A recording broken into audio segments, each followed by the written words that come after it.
ಬಾನು ಮುಷ್ತಾಕ್ರಿಂದ ದಸರಾ ಉದ್ಘಾಟನೆ ಪ್ರಶ್ನಿಸಿದ್ದ ಅರ್ಜಿ ವಜಾ. ಹೈಕೋರ್ಟ್ ಬಳಿಕ ಸುಪ್ರೀಂ ಕೋರ್ಟ್ನಲ್ಲೂ ಅರ್ಜಿ ವಜಾ. ನಮ್ಮದು ಜಾತ್ಯತೀತ ದೇಶ ಎಂದ ಸುಪ್ರೀಂ. ಬಾನು ಮುಷ್ತಾಕ್ರಿಂದ ಮೈಸೂರು ದಸರಾ ಉದ್ಘಾಟನೆ ಹಾದಿ ಸುಗಮ.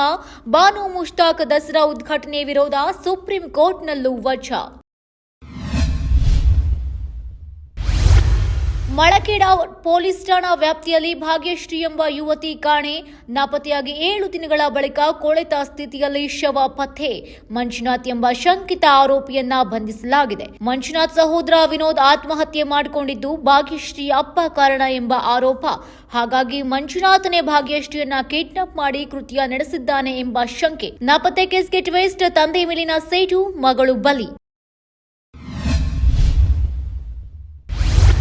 ಮುಂಬೈ ರೈಲಿನಲ್ಲಿ ಭಾಷಾ ವಿವಾದಕ್ಕೆ ಸಂಬಂಧಿಸಿದಂತೆ ಇಬ್ಬರು ಮಹಿಳೆಯರ ನಡುವೆ ಮಾತಿನ ಚಕಮಕಿ. ಸಹ ಪ್ರಯಾಣಿಕ ಮಹಿಳೆಗೆ ಮರಾಠಿ ಮಾತನಾಡುವಂತೆ ಒತ್ತಡ. ಇಲ್ಲದಿದ್ದರೆ ಮಹಾರಾಷ್ಟ್ರ ಬಿಟ್ಟು ತೊಲಗುವಂತೆ ಆಗ್ರಹ.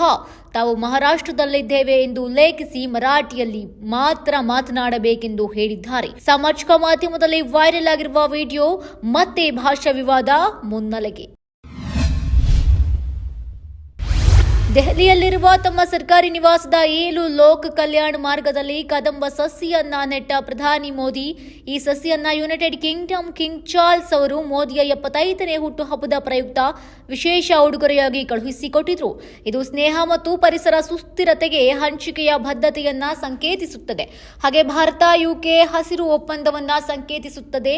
ಕಿಂಗ್ ಚಾರ್ಲ್ಸ್ ಗಿಫ್ಟ್ ಕೊಟ್ಟ ಕದಂಬ ಸಸಿ ನೆಟ್ಟ ಪ್ರಧಾನಿ ಮೋದಿ.